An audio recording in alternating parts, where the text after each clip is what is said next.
الحمد لله نحمده ونستعينه ونستغفره ونؤمن به ونتوكل عليه ونعوذ بالله من شرور أنفسنا ومن سيئات أعمالنا من يهده الله فلا مضل له ومن يضلله فلا هادي له ونشهد أن لا إله إلا الله وحده لا شريك له ونشهد أن سيدنا وسندنا ومولانا محمدا عبده ورسوله صلى الله تعالى عليه وعلى آله وصحبه أجمعين وسلم تسليما كثيرا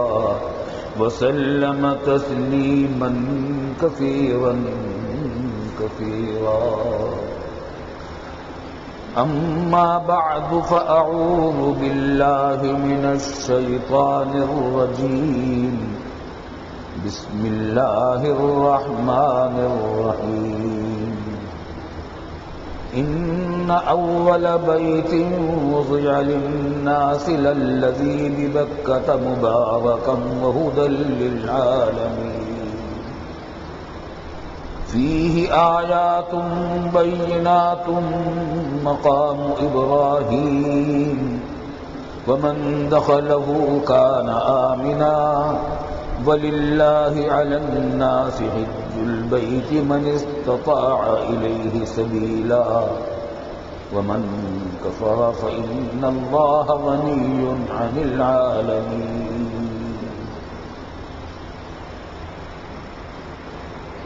بزرگان محترم اور برادران عزیز،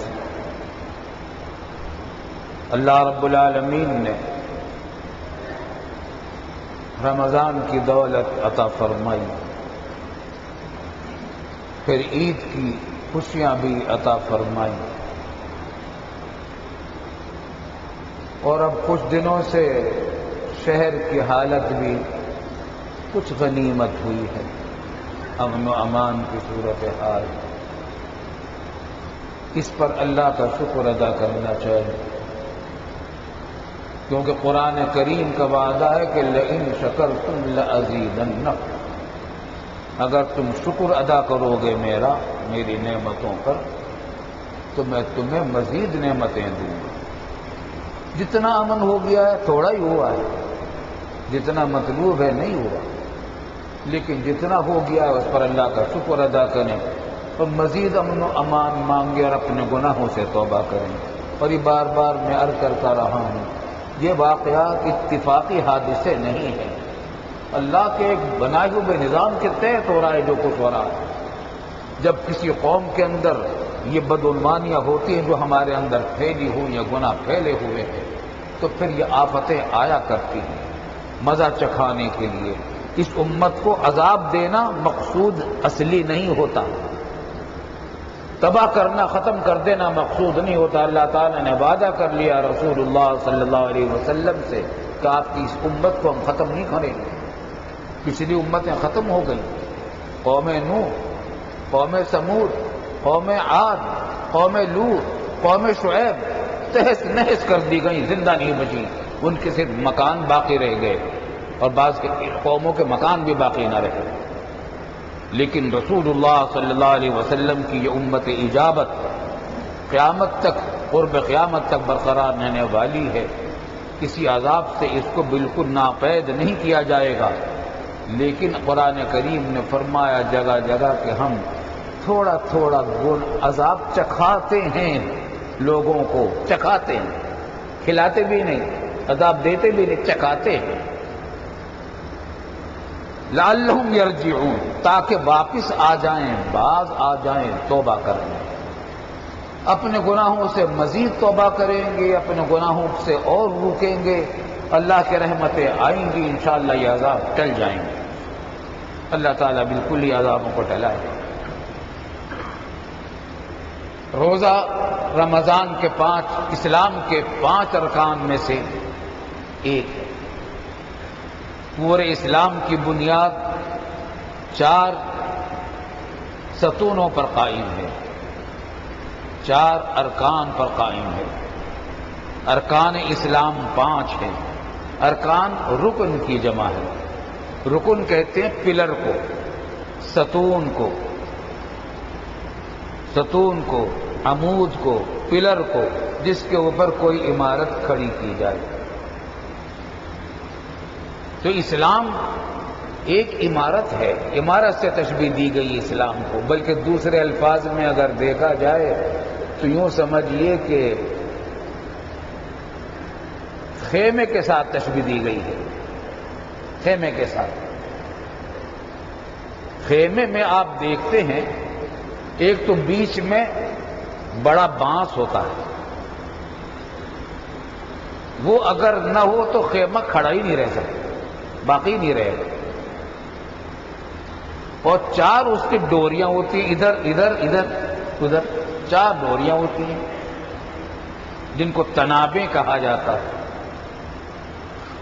ان 4 تنابوں کو اگر کس دیا جائے تو خیمہ موجود ہے۔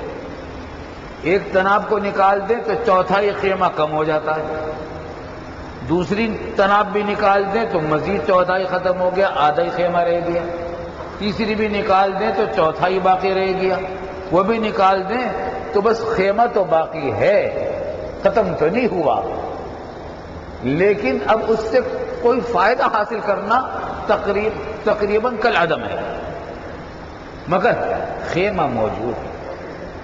اسی طرح کلمہ طیبہ لا الہ الا اللہ محمد الرسول اللہ، شہادتین کا کلمہ، اشہد ان لا الہ الا اللہ و اشہد ان محمد الرسول اللہ، یہ بیچ کا بانس ہے۔ سارے اسلام کی بنیادی طور پر سب سے زیادہ وجود جس پر موقوف ہے اسلام کا، وہ ہے شہادت ان لا الہ الا اللہ وان محمد رسول اللہ، ایمان اور اس کا اقرار زبان سے۔ یہ بہت بڑی دولت ہے، معمولی دولت نہیں ہے، بہت بڑی دولت ہے۔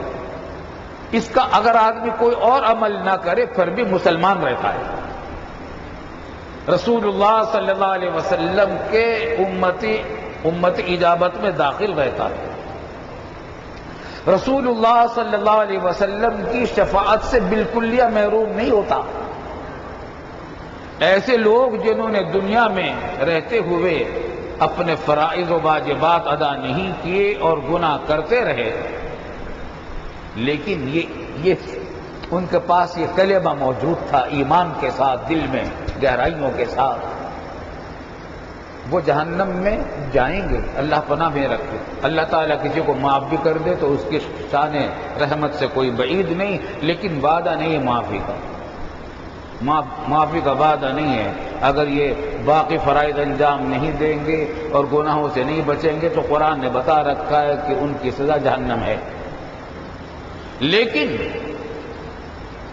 جو کلمہ طیبہ کا قائل رہا ہوگا، اگر کوئی اور نیکی اس کے پاس نہیں ہوگی، بس یہی ایک ہوگی، تب بھی رسول اللہ صلی اللہ علیہ وسلم کی شفاعت اس کو نصیب ہوگی اور اس کو بھی بالآخر جہنم سے نکال دیا جائے گا۔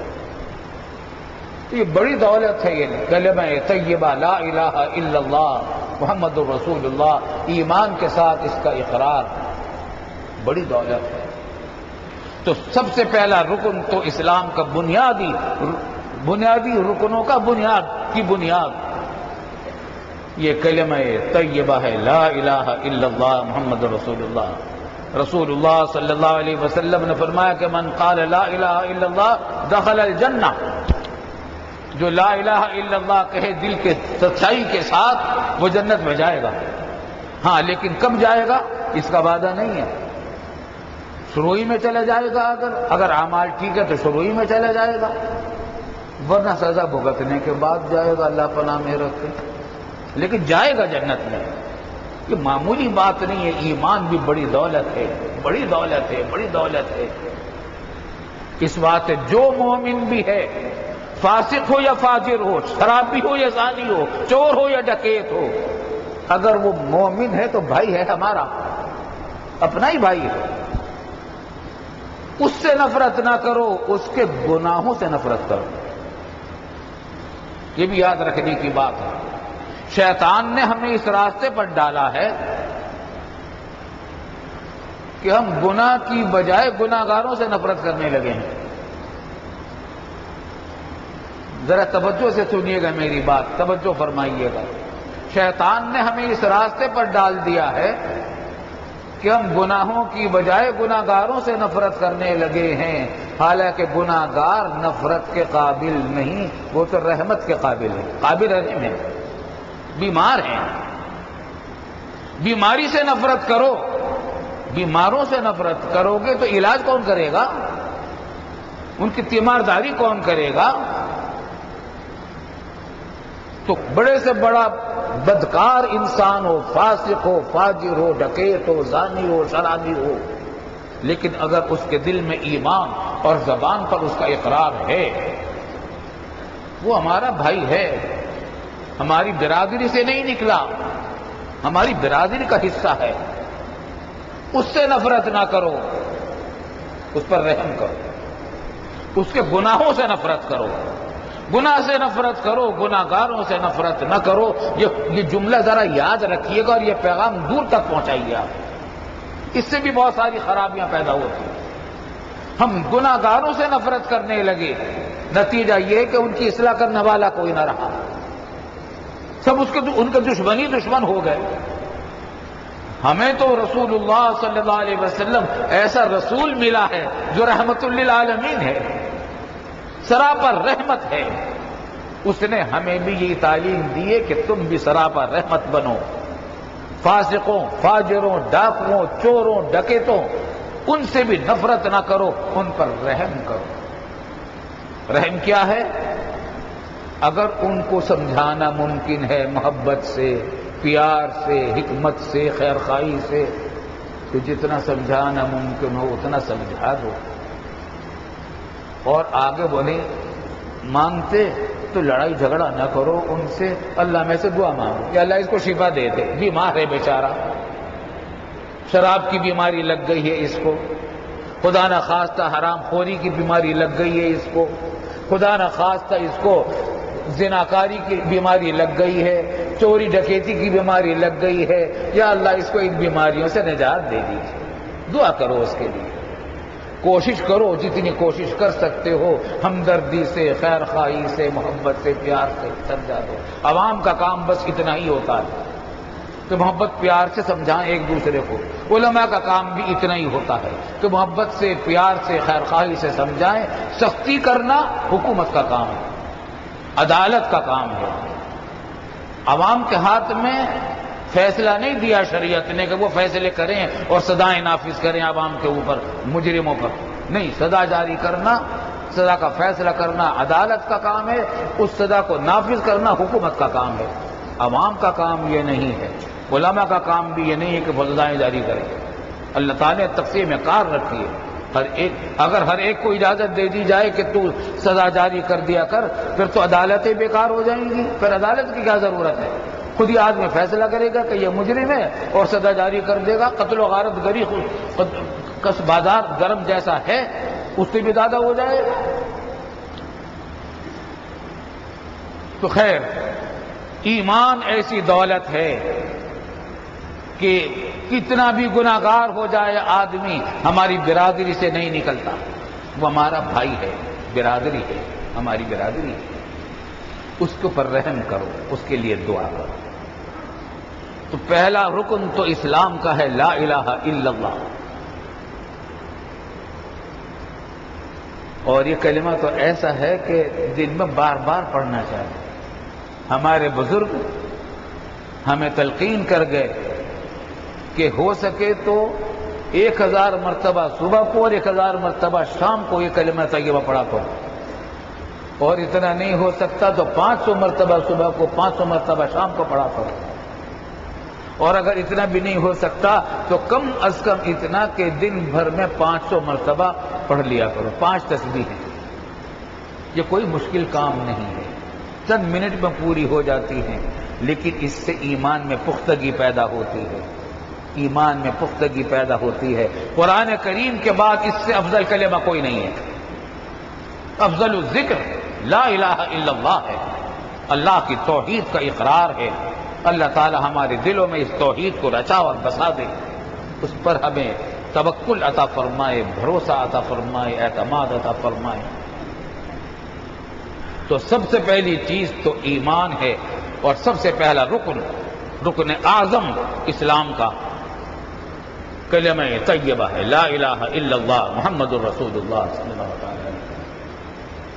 اس کے بعد سب سے دوسرے نمبر کا جو رکن ہے وہ نماز ہے۔ یہ ایسی چیز ہے کہ یہ مرتے دم تک ساتھ ہے۔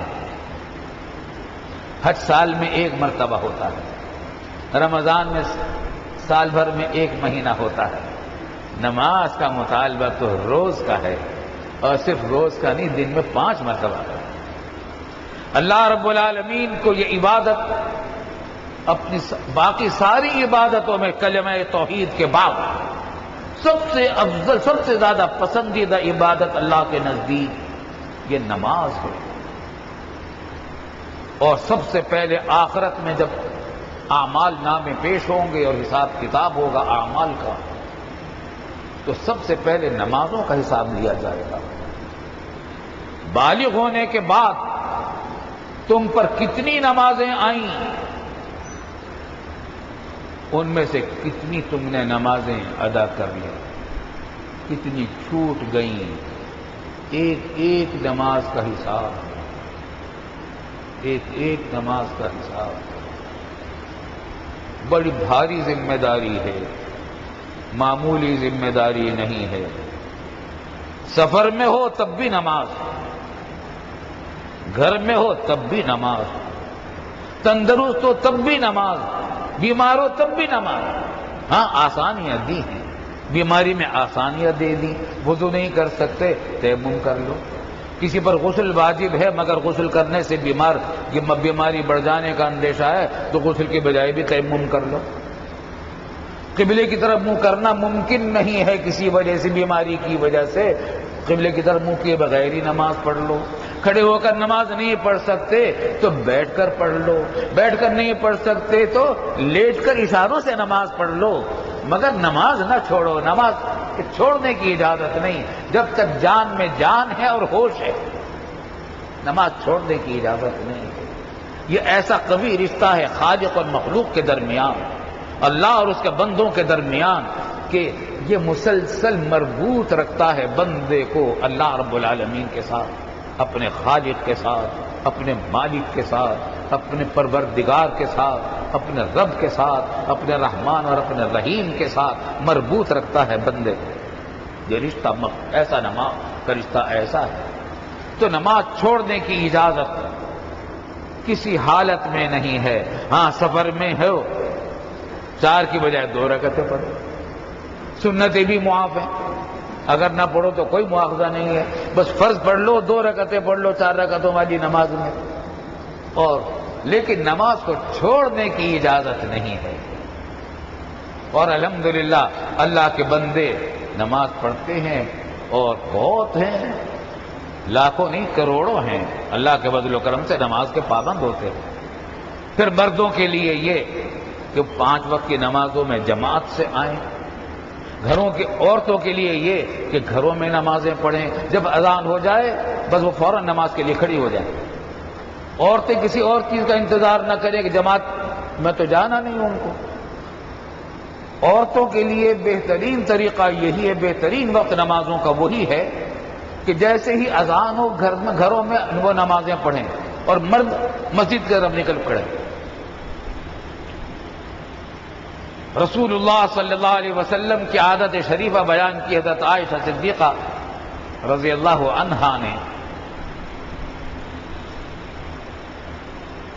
کہ گھر میں جب آپ ہوتے تھے، صحابہ نے پوچھا کہ جب آپ گھر میں ہوتے ہیں تو آپ کس طریقے سے وقت گزارتے ہیں گھر میں؟ صحابی پوچھنے والے نے شاید یہ سوچا ہوگا کہ گھر میں تو جا کر اور زیادہ عبادت کرتے رہتے ہوں گے، سارا وقت عبادت میں گزارتے ہوں گے، مگر عائشہ صدیقہ رضی اللہ تعالیٰ عنہ نے فرمایا کہ وہ اسی طرح گھر میں رہتے ہیں جس طرح تم اپنے گھروں میں رہتے ہو، بیوی بچوں سے باتیں کرتے ہیں، ان کے کاموں میں حصہ لیتے ہیں، ان کے کاموں میں دلچسپیاں لیتے ہیں، ان کے ساتھ وقت لگاتے ہیں اور گھر کے کام کاج میں ان کی مدد کرتے ہیں وغیرہ وغیرہ تفصیلات بیان کی۔ البتہ جب اذان ہوتی ہے تو یوں چلے جاتے جیسے ہمیں پہچانتے بھی نہیں، ایسے چلے جاتے ہیں مسجد کی طرف جیسے ہمیں پہچانتے بھی نہیں۔ یہ ہے رسول اللہ صلی اللہ علیہ وسلم کی سنت طیبہ کا اعتدال۔ گھر میں آئے تو اگر وہاں کا سارے سجدے اور نمازوں ہی میں وقت گزار دیں، تلاوت ہی میں وقت گزار دیں تو بیویوں کا حق کون ادا کرے گا؟ بیویوں کا کون دل بہلائے گا؟ بچوں کی دیکھ بھال کون کرے گا؟ بچے توجہ کے محتاج ہوتے ہیں۔ بچوں کو اگر بچپن میں شفقت نہ ملے، بڑوں کی توجہ نہ ملے، وہ طرح طرح کے نفسیاتی امراض کا شکار ہو جاتے ہیں، ان کی پوری زندگی طرح طرح کے مسائل کا شکار ہوتی ہے۔ حضرت صلی اللہ علیہ وسلم اپنی حیات طیبہ میں بچوں کو بھی پوری شفقت دیا کرتے تھے، توجہ دیتے تھے۔ ایک مرتبہ آپ خطبہ دے رہے تھے، خطبہ غالباً جمعہ کا تھا خطبہ، سامنے سے دیکھا کہ حسن اور حسین لاڈلے نواسے فاطمہ الزہرا کے صاحبزادے، حضرت علی مرتضیٰ کے صاحبزادے، تو بچے تھے وہ گرتے پڑتے چلے آ رہے ہیں، ممبر سے اترے اور دونوں کو گود میں لے لیا اور پھر ممبر پر آ کر پھر خطبہ شروع کر دیا۔ ہے آج کوئی خطیب ایسا ہو جو ایسا کر کے دکھائے؟ ہمارا دل چاہتا ہے کہ کریں، ہمارے بچے اگر آئیں تو ہم کر کے ایک مرتبہ کم از کم ایک مرتبہ یہ عمل تو کریں۔ حضور صلی اللہ علیہ وسلم کی ہر سنت قابل عمل ہے اور اس پر عمل کرنا بڑی اعزاز کی بات ہے اللہ کے فضل و کرم سے۔ تو آپ لے کر آئے گود میں اور اس کے بعد خطبہ اپنا پھر جاری کر دیا۔ یہ اعتدال، اللہ کے حقوق اپنی جگہ پر، بندوں کے حقوق اپنی جگہ پر، عورتوں کے، بچوں کے۔ ایک مرتبہ نماز پڑھ رہے رسول اللہ صلی اللہ علیہ وسلم تو حضرت زینب کی صاحبزادی امامہ غالباً یہ بچی تھی، نواسی تھی حضور صلی اللہ علیہ وسلم، اور غالباً حضرت زینب کی صاحبزادی تھی امامہ، مگر ناموں میں ہو سکتا ہے کہ مجھ سے کچھ فروگزاشت ہو گئی ہو۔ تو وہ تھی نواسی، تو وہ کھڑی تھی حضور صلی اللہ علیہ وسلم کے پاس، وہ آ گئی نماز میں، جب سجدے میں گئے تو آپ نے سجدے نفلی نماز تھی، اس کو امامہ کو گود میں لے لیا اور کھڑے ہو گئے اور نماز جاری ہے۔ جب رکوع کرنے لگے تو پھر اس کو زمین پر کھڑا کیا اور رکوع کر لیا، سجدہ کیا، اور جب کھڑے ہونے لگے تو پھر گود میں لے لیا۔